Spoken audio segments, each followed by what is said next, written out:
طبعا نحن ندين ونستنكر الهجمات التركية على مناطقنا الآمنة، ونعتبر هالشيء هذا هجرة جديدة في حق مكوننا الأرمني والمكونات الأخرى. ونحن كشعب أرمني مع الشعب العربي والشعب الكردي اللي يعيش في هذه المنطقة كلياتنا نقف يد واحدة ضد هالهجمات، هاي الهجمات التركية على مناطقنا. هدف المحتل التركي من هذه الهجمات هو زعزعة أمن واستقرار المنطقة وضرب المشروع الديمقراطي في المنطقة. موقفنا هو موقف رفض واستنكار لهالشيء هذا، للشيء اللي عم يعملوه التركي. نحن كمكون أرمني يعني مع جميع المكونات التي تعيش في المنطقة، من كرد، من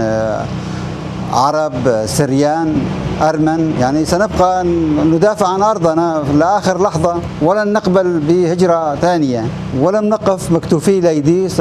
حتى لو اضطرينا لحمل السلاح سنعمل السلاح نحن جميعا وندافع عن أرضنا وعن قرانا وعن مدننا. نناشد جميع المكونات والقوى الدولية للوقوف معنا في هذه الأزمة والخروج عن صمتهم. إلو أبي ريشة جو دكن نجمن سر آلاني ما أم بيتشتشر مزار دكن أم وقلي أرمن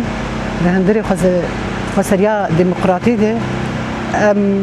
بيكهاتي دناف حمو بيكهاتيات هفقرتنا خم بهفر كريم أفشر جو هنبر ما دشمن دكي بس أم جيش بيشري آمدنن يعني حاضرية ما هي يجري نوها زارو كمان هندري نبا قصد دنن نبا تابوري أرمن دنن د جبهه دنن ام پشتا زاروکی خو برنادن قصد ام پشتا برنادن دخوازه خواستکا دجمن جی ایرو